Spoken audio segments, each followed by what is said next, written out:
Are you going into the business field? Or are you going to try to be an entrepreneur when you graduate college? The question is simple, if you are.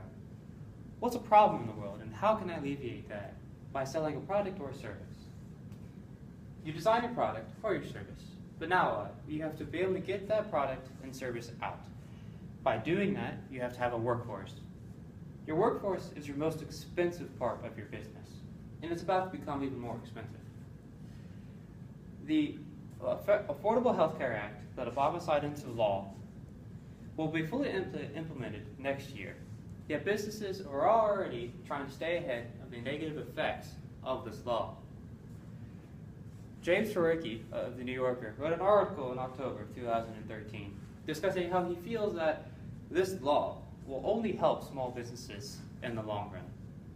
He quotes that it comes as some surprise to learn that Obamacare may well be the best thing Washington has done for small businesses in decades. He states that 3% are in the zone of the 40 to 70 employees that are on the threshold that will be an issue. He's reflecting the employee mandate that states that if you have full-time employees between 40 and 70, you either have to pay for the health care for them or you have to pay the penalty, which is $2,000 per person per year. He also states that it'll help entrepreneurs by keeping their healthcare costs low. It'll help costs low by sharply restricting insurers' ability to charge a company more because it has employees with a higher health cost. But the problem is that if you have something with a higher health cost, who's going to pay for that higher health cost?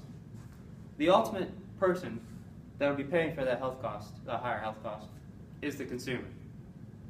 MyHeritage also has an article from last year about a small business's personal reaction to this law.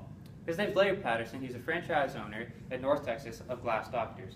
He was also Glass Doctors Franchise of the Year owner in 2011. He says he's stuck between two bad options. He can either raise prices, which may drive his consumers to his competitors, or he removes his health care, which may lead to his skilled workers seeking employment elsewhere that can provide health care for them. This is not good for any consumer, because you have to either pay more now, or you don't have the best person that you could doing this job for you, which would lead to that business ultimately failing. He states that it's no wonder why so many businesses are setting up overseas and reluctantly unable to put American workers back to work. Wall Street Journal has an article stating that small businesses are the defining opportunity that America gives its citizens. He says yet 64% of businesses believe that this Health Care Act is going to have a negative effect, but only 5% believe there's going to be a positive impact. Law is not into effect, and yet owners are already being affected by this law. Firing and downsizing is only the action that they're trying to do, because this is the way for them to offset the costs that they feel are going to be implemented next year. But firing and downsizing is the wrong action for a president who is trying to decrease unemployment numbers and put Americans back to work.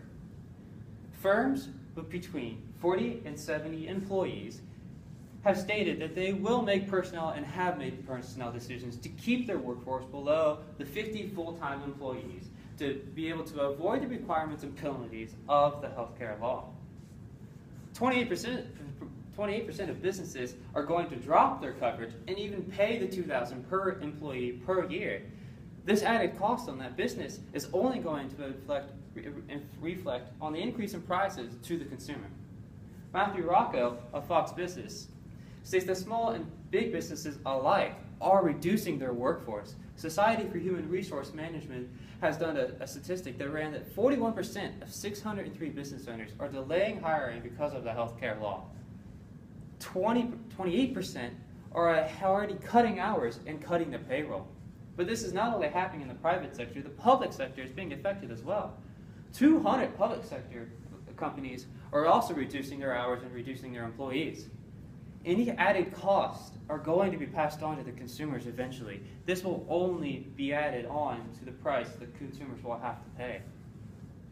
In conclusion, the data is inconclusive. It may take years for us to realize what this law is going to do to businesses, big and small.